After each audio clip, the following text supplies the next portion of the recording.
5 years into marriage, I got pregnant, and Jack was overjoyed to tears. Everyone said I had good luck for marrying a wealthy and influential man like Jack. But they never mentioned his secret affair with a female celebrity. It seemed that everyone forgot that I was the girl he confessed his love to when he was 17. Jack's brother secretly warned him, "You scumbag, aren't you afraid Jane will divorce you?" Jack, full of confidence, lazily replied, "She won't." Later, without any fuss, I decided to terminate the pregnancy. When the news spread, Jack flew back from London overnight. At 6 weeks pregnant, should I or shouldn't I? The doctor asked me this routine question and waited for my reply with his head down, looking at the chart. I lowered my eyes, gently placed my hand on my flat belly, unable to stop trembling.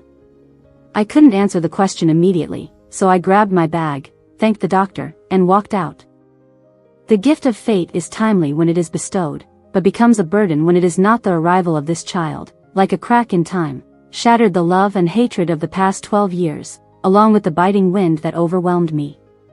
Once, the child Jack longed for had now become a burden. Back when we were young and carefree, no one could foresee the trials ahead. Only Jack, with his back straight as an 18-year-old, shining in the sunlight cracks. I asked him with my head lifted, "What are you thinking about so deeply?" He lowered his head, his thick eyelashes trembling. "I am thinking about my wish." "What wish?" He exaggeratedly exclaimed, "Jane, I have only one wish in my life, and you don't even remember." Nobody only has one wish in their lifetime, don't try to fool me. I only knew of Jack's lifelong wish when he was 18, until I found out when he was 22. In a shabby, cold draft-filled rented house, in front of a simple, cheap cake, he softly said, "Jane, I want to grow old with you, have many children and grandchildren. Jane, let's have a daughter in the future, one who looks like you with big eyes, fair skin, shaking chubby hands, calling me daddy." With the medical report squeezed in my hand, tears fell. I instinctively picked up my phone and called Jack. It was the first time in 4 years since our last argument that I had initiated a call to him. But the phone rang only twice before it was hung up. I was puzzled, staring blankly at the phone screen. Just then, a news alert popped up on my phone, with a sensational headline, "Lisa spotted cozying up with wealthy boyfriend in the Villa District." Suppressing my discomfort, I tremblingly clicked on it. Lisa dared not post anything about Jack publicly, occasionally hinting at him subtly. Media outlets dared not publish Jack's full-face pictures. In the photo before me, Lisa's face was clear, but the man only showed half his back. No one knew Jack better than me, and the hand in the picture still wore a simple, plain ring on the ring finger. Compared to his luxurious attire, the ring was cheap and unremarkable. Yet this inconspicuous ring was something I had saved up for and bought after a year of scrimping and saving during my first year of work. When we got married, Jack was already a billionaire with numerous listed companies, and we still used those rings to pledge our vows. "Mr. Jack, do you take Jane to be your wife, to have and to hold from this day forward, for better or for worse, for richer or for poorer, in sickness and in health, to love and to cherish until death do you part?" "I do." Sitting on the cold metal chair outside the examination room, I chuckled mockingly but couldn't stop the bitterness in my heart. Ironically, I had hesitated for a moment about the unexpected child before. I tapped on my phone screen and messaged Jack, "When you have time, come home, I need to talk to you." Unexpectedly, the next moment, he replied, "Very busy lately, contact my secretary first." In these years, Jack's business had grown immensely, with countless assets under his name. I hadn't waited for Jack to return that day, but someone else showed up. It was a small private gathering with a few of Jack's friends, when I saw Lisa sneaking in. She intercepted me in the hallway, and upon seeing me, she visibly paused, smirking. "Men are trash after all, no matter how beautiful the flowers at home are, they can't resist feasting on garbage outside." It was her first time seeing me, but it wasn't my first time encountering her. She was a well-known celebrity, her figure visible on every street corner.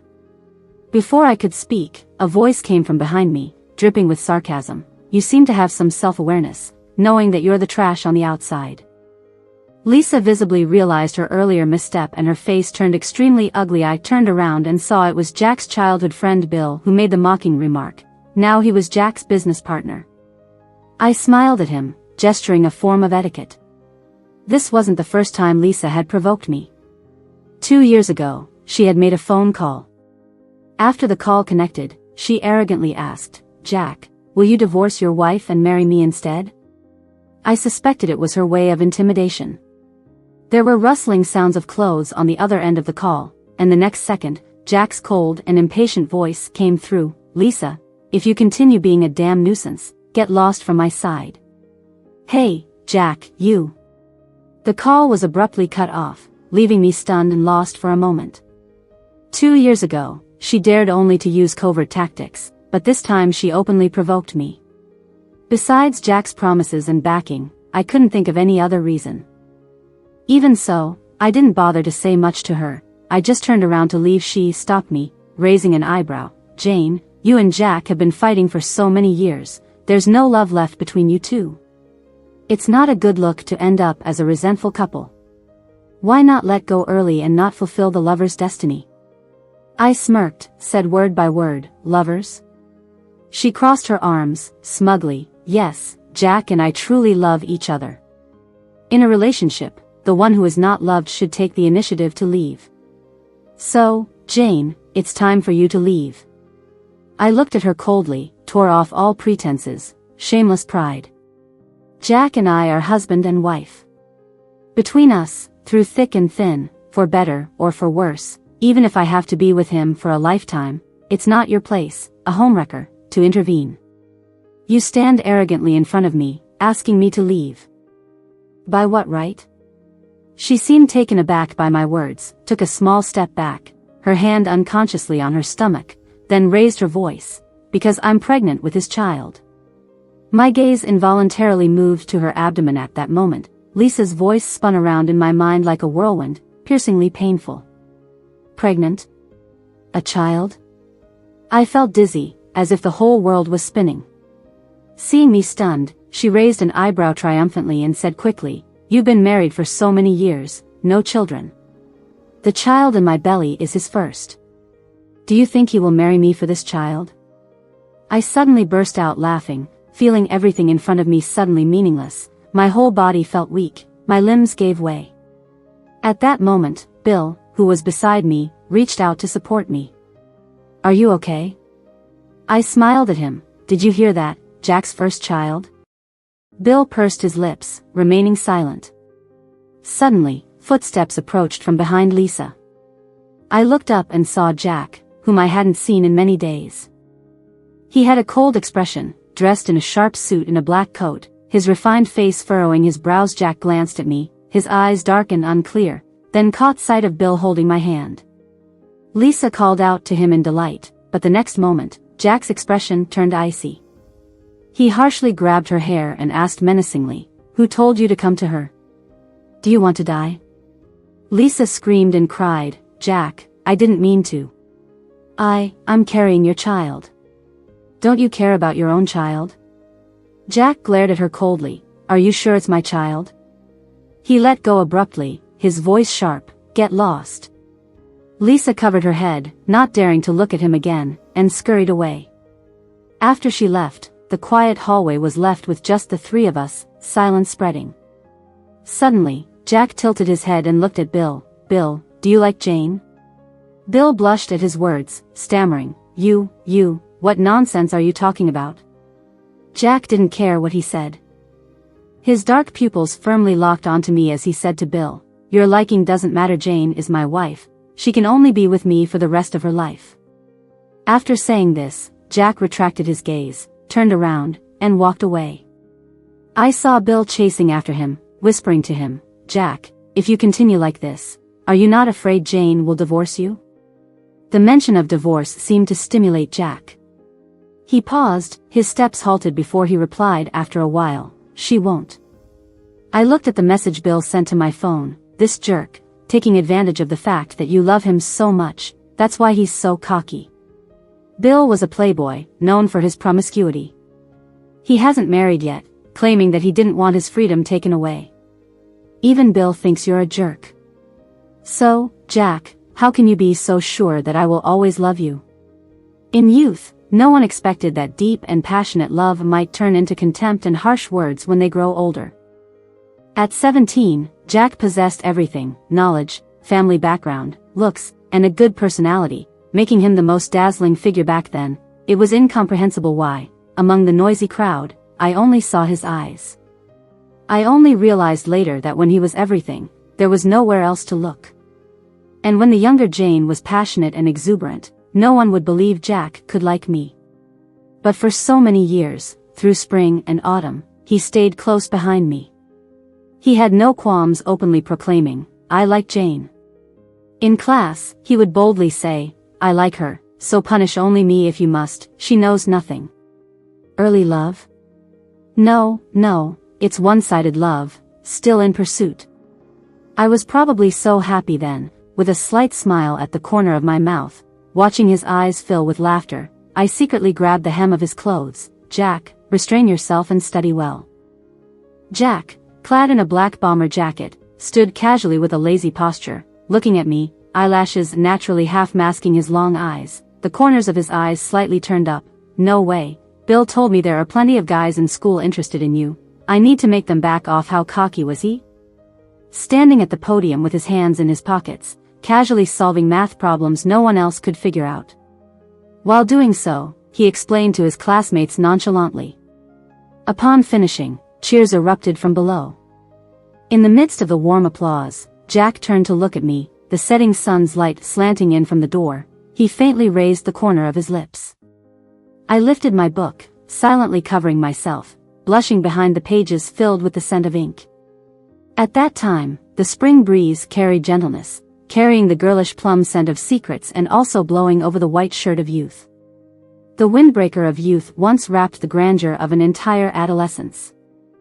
Everyone envied and said we were a perfect match, destined to be together forever. During the college entrance exam year, we both got into the same university as we wished, but enrolled in different majors.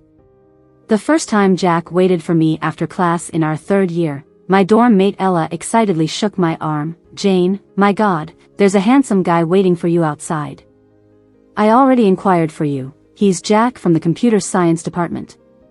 I looked out the window, Jack leaning against the railing, tall and conspicuous amidst the passing crowd.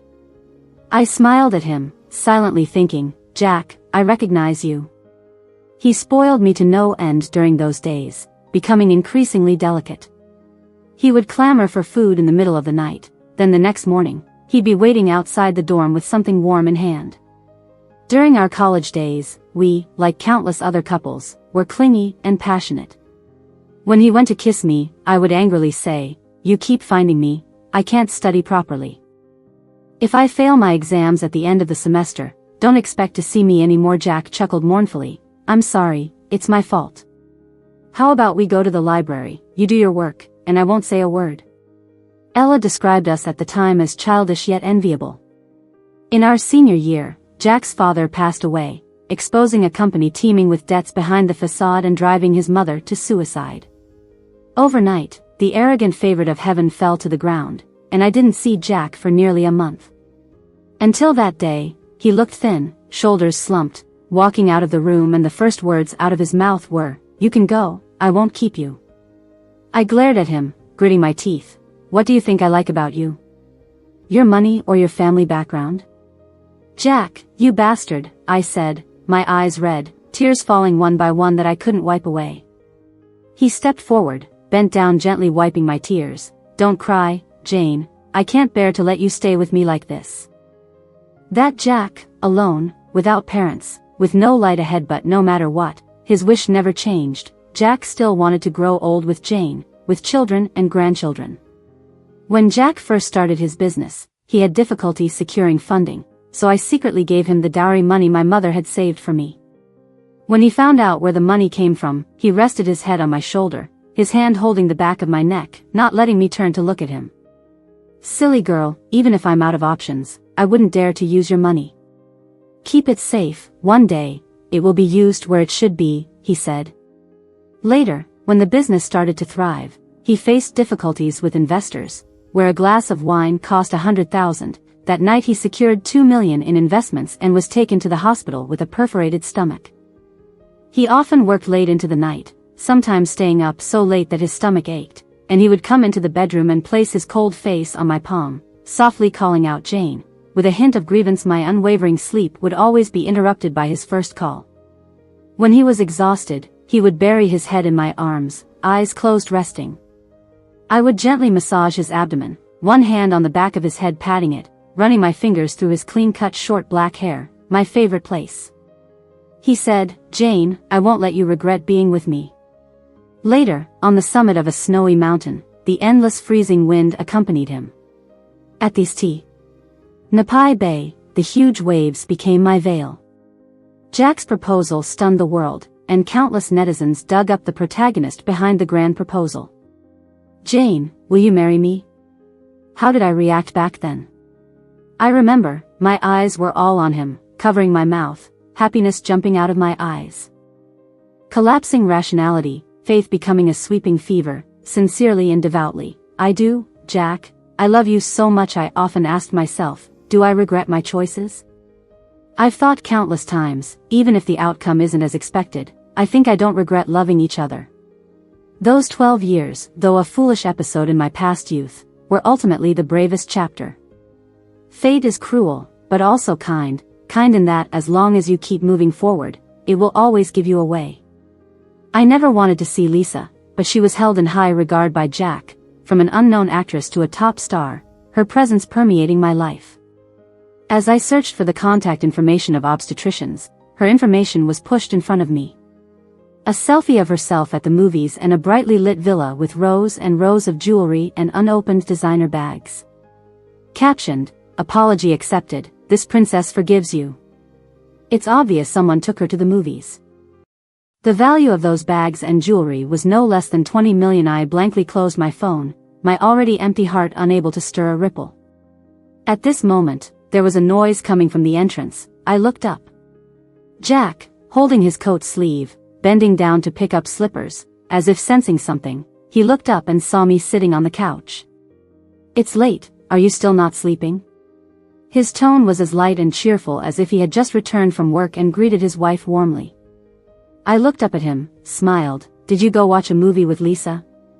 Jack paused at his actions, looking at me with some surprise, as if wondering how I could ask that question in front of both of them. It was the first time in so many years that I mentioned Lisa in front of both of them.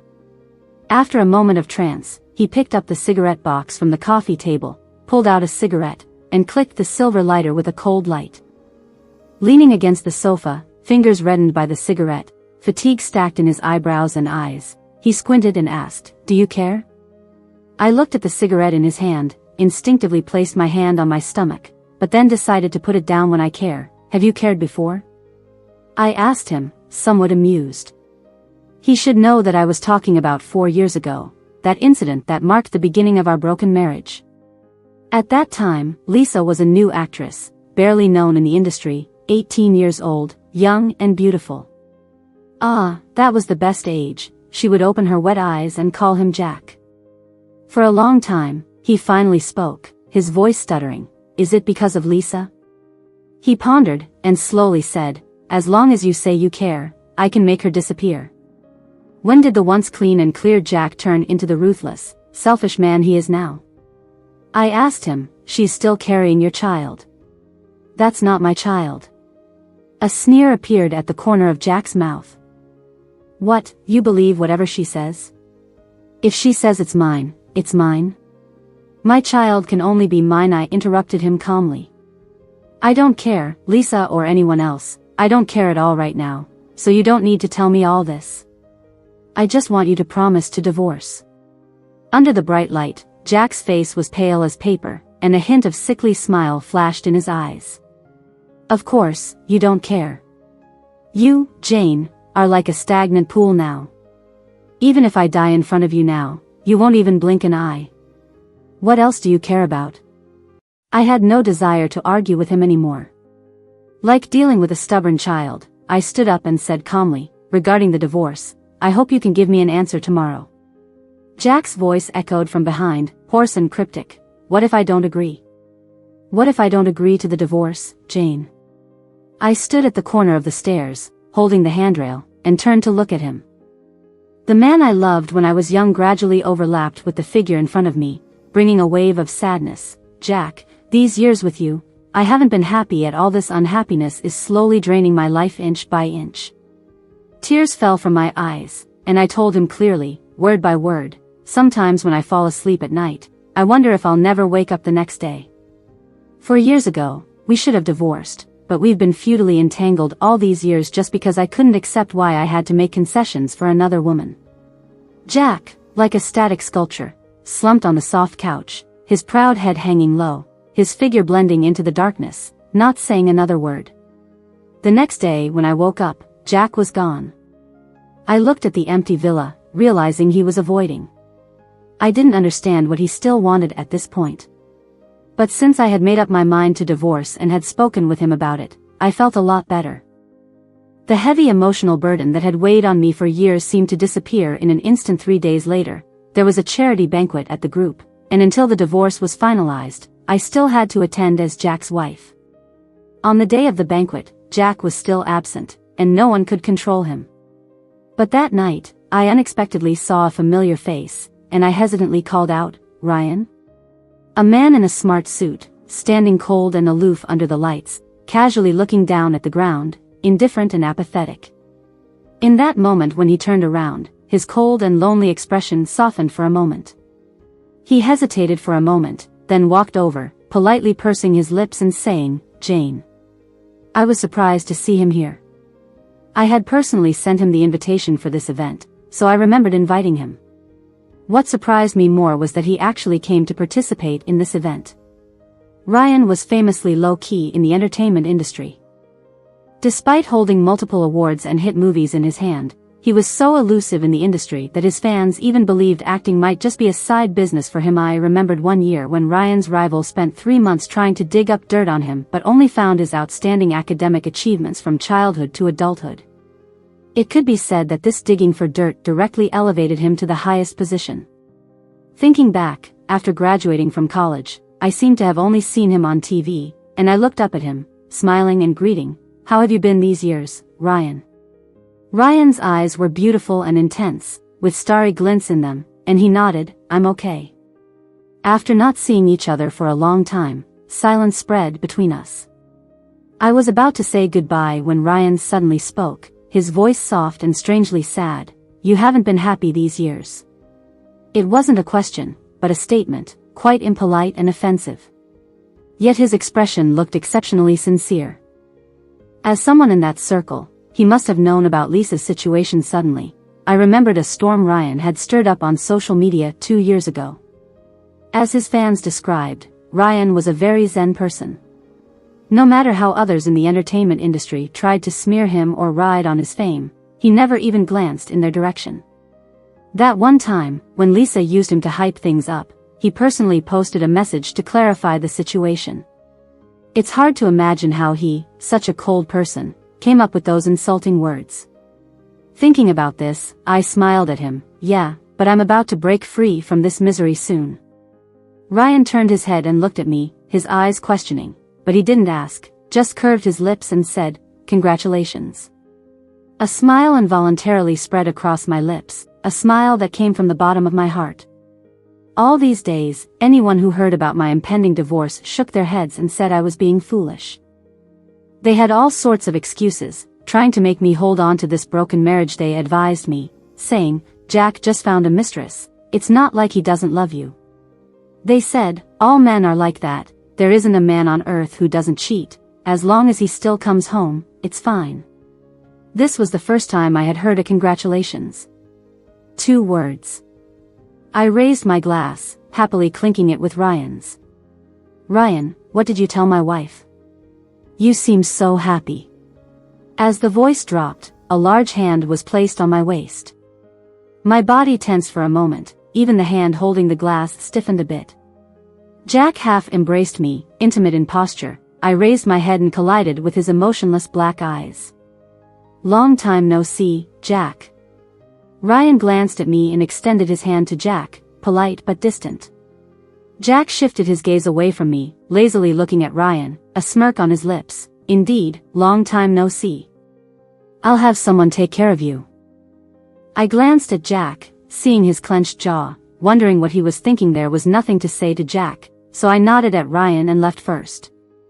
Little did I know, behind me, Ryan called out to Jack. He asked Jack, I thought you cherished her so much back then. I thought you would always be good to her.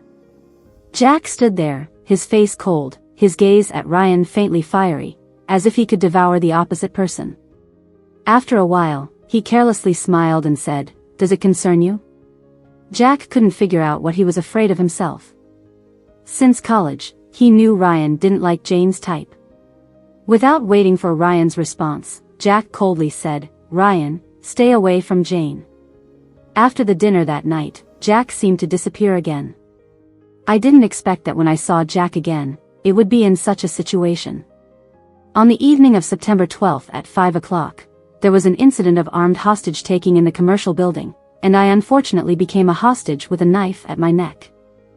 The scene was chaotic, people were trying to escape, calling the police, but everyone ran outside without exception. However, I couldn't just run along with them. I struggled to keep my trembling body balanced, unable to control the fear. The assailant screamed desperately, Don't come any closer, or I'll kill her. Let the police come, let me negotiate with the police. Jack arrived before the police did. He seemed to rush over from outside, with disheveled hair, and when he saw me, his face was extremely pale. Jack took a few steps forward, enraging the assailant, Don't come any closer. He steadied his steps, trying to restrain his anxiety, and said calmly, I won't come over. Do you want money? I'll give you as much as you want. The police won't pursue you, I can guarantee it.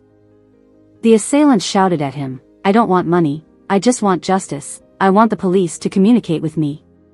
He put everything he had on the ground and showed his phone to him. I'll come over like this, I'll exchange myself for her. I am the chairman of the group, it's more valuable to hold me hostage.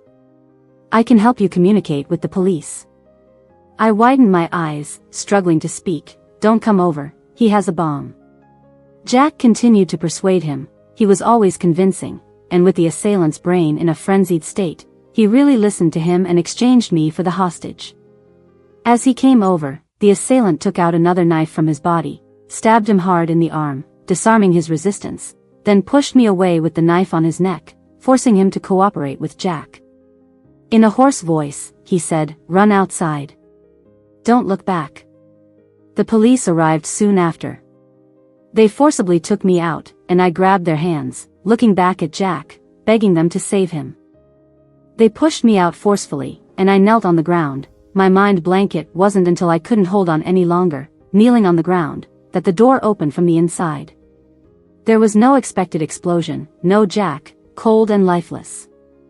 I leaned on the steps, tears streaming down my face, watching Jack walk out from inside, holding his arm. He came over, lifting me up from the ground. I buried my head in his arms, crying uncontrollably, breathless.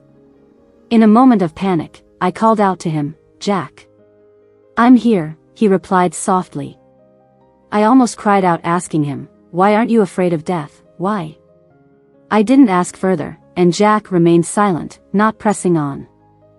Because we both knew, the unspoken question was, why aren't you afraid of death? Why don't you have the courage to love only one person for a lifetime? Jack, is it really so hard to love only one person for a lifetime? After a long silence, Jack trembled, holding me in his arms, his voice pleading softly, Jane, let's live well from now on. I beg you. During the incident that made the headlines on social news, Jack went abroad on business. The day before going to the obstetrics hospital, I sat in the bedroom for a long time, from the chirping of birds to the setting sun. Even with a heart of stone, I couldn't help but fantasize, what would this child be like, more playful or quieter? I gently patted my stomach, tears falling, apologizing to it. I'm sorry for meeting you in such an inappropriate situation. I'm sorry, I can't bring you into this world. However, at the hospital, I saw Lisa. I learned that she had been exposed to a lot of negative information online during this time, and her career was almost destroyed as her victim. I actually found it quite entertaining, but I was too lazy to mock her. As I turned around to go in, Lisa suddenly noticed me and rushed towards me. I didn't have time to step back, and the bodyguard who had been following me all this time grabbed her. Lisa glared at me fiercely, shouting, "You encouraged Jack to get rid of my baby, didn't you? Jane, you bitch." I opened my mouth in disbelief, watching her struggle, my throat feeling a bit tight. Lisa fought to speak, her eyes turning from malicious to bloodshot. "You're divorcing him, and after you leave, who else is going to be Jack's wife if not me? I've been with him for so many years."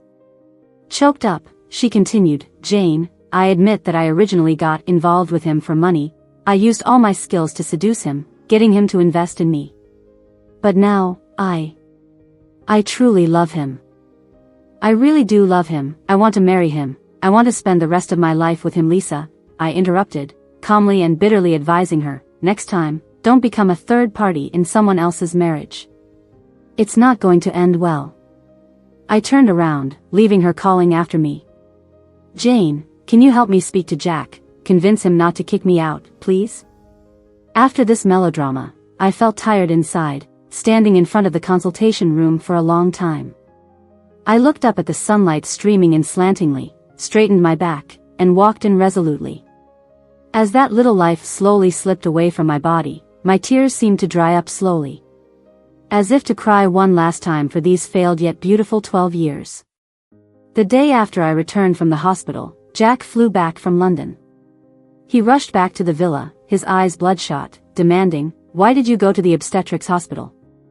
I replied, "I terminated the pregnancy." Jack went mad, smashing everything in the room. Finally, he grabbed his waist and pointed at me trembling. "Jane, why? That was our child." He knelt on the ground, hands covering his face, burying his head in my lap, his shoulders trembling incessantly. "Jane, that was our child." I looked at him calmly. The now frantic Jack, just like me 4 years ago when I was losing my mind, yet, there was no pleasure in my heart, only endless sadness. That child, a mistake from the start, was pushed beyond limits on his birthday by my moment of weakness.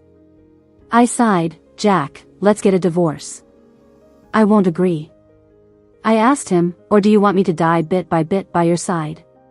Hearing these words, Jack's eyes shook violently, standing rigidly in place, his gaze filled with confusion.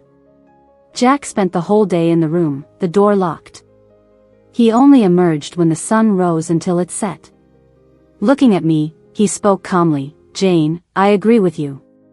Using litigation and lawsuits was not the approach I wanted. I didn't want things to get so ugly." That he could agree so calmly made me unintentionally breathe a sigh of relief. The divorce proceedings were swiftly completed, taking only 3 days. During those 3 days, Jack seemed to return to his former self, smiling as he took care of everything, speaking casually with me. On the day I left the villa, squatting down to pack my luggage, Jack sat quietly on the sofa, watching me. After a while, he spoke, "You have 3% original shares in all my companies. You can do whatever you want with them. The several houses outside and the villa in West Mountain Park are all transferred to your name." He handed me a bank card, placed it on the table. "This card has a deposit of 300 million. Take it." It was the first time I had heard of original shares, but right now, I couldn't be bothered to ask about it. What Jack gave me was enough to live worry-free for several lifetimes. I couldn't be so noble as to refuse his money. So, I took the card and accepted everything he offered, which was owed to me. "Thank you." Leaning against the sofa, Jack, other than his eyes, seemed devoid of energy. His eyes followed me as I moved around. After about 10 minutes, he suddenly said, "Jane, it's late today. Stay another night, and I'll drop you off tomorrow." I looked up at him, smiling, shaking my head, "No need, my mother is coming to pick me up." Upon hearing this, Jack immediately stood up, "Your mom is coming? Let me go and bring her up." Hurriedly grabbing his coat, he moved to leave. I called out to stop him, "Jack, don't go." He halted, looking at me with puzzlement. "My mom used to praise you every time she saw you," I explained. "She used to genuinely like you a lot. But you hurt her daughter, and I don't think she would want to see you now." Jack clenched his coat tightly, his fingers turning white. Taking a few steps back, he fell back on the sofa, defeated. Pushing the suitcase, I walked to the elevator. Jack remained silent, his head hung low. I called out to him, "Jack." He looked up, smiled at me. I had anticipated a divorce to be a messy and public affair, but I hadn't envisaged it to end in such a dignified manner. I smiled, "I'm leaving." He wanted to see me off, but I stopped him, splitting us in two by that door. Bowing his head to the threshold, he blinked, "If there's anything you can't handle in the future, come find me. As long as I have the capacity, I won't ignore your issues." Turning away, I waved, not saying a word. After the divorce, I logged into my long-unused Twitter account and posted a newly drawn cartoon. Soon, fans started commenting, "Am I seeing this right? Is this drawn by Moon? Upstairs, that's her."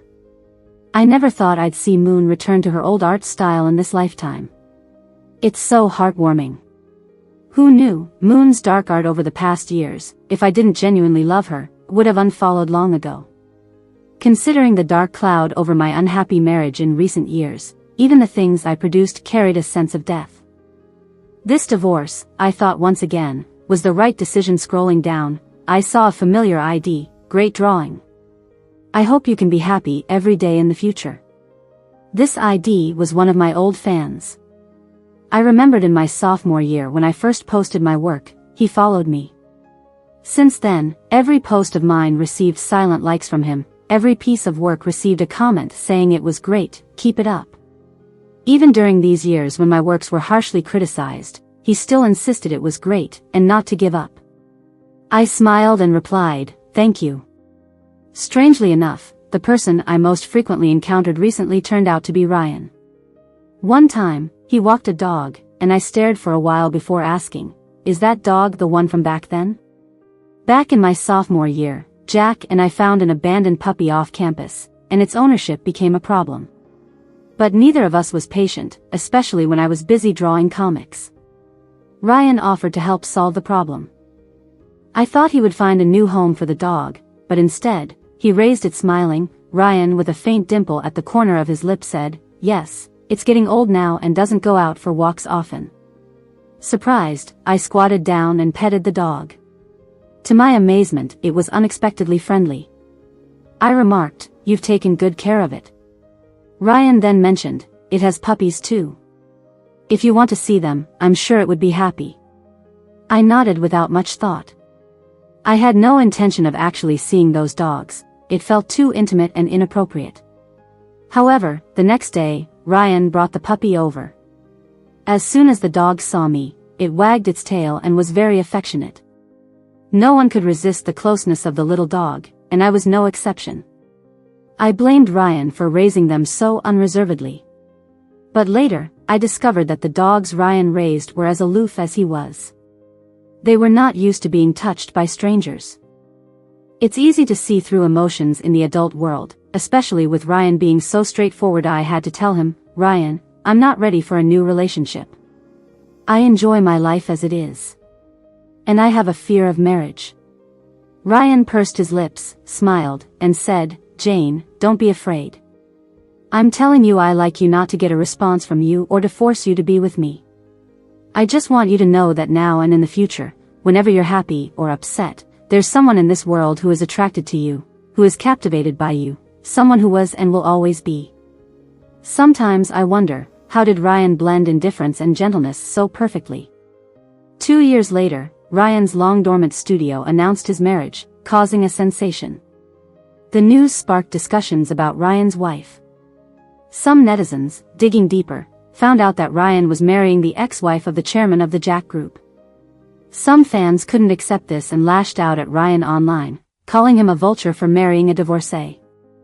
Some even went to Jack Group's official social media account to hurl insults, leading to comments being disabled. Financial reporters, seizing the opportunity, interviewed Jack to ask for his thoughts. Jack, on camera, remained silent for a while before finally saying congratulations. Following the press conference, the online community fell silent. Throughout his eventful life, Ryan had never cared about what the entertainment industry or the public thought of him. The only 2 times he made headlines were because of Jane. After the silence, some fans unearthed Ryan's secret social media accounts and discovered the secrets he had hidden for many years. Jane, looking down at the comments analyzing fervently under a familiar username, and then taking off her shoes, ran barefoot to the kitchen. Ryan, dressed in light gray loungewear, was bending over to slice fruits for Jane. She tentatively called out that username. Ryan was engrossed in arranging the fruit platter and absent-mindedly responded. Suddenly, he froze, turned to look at Jane, and softly said, "I don't know what you're talking about, go put on your shoes."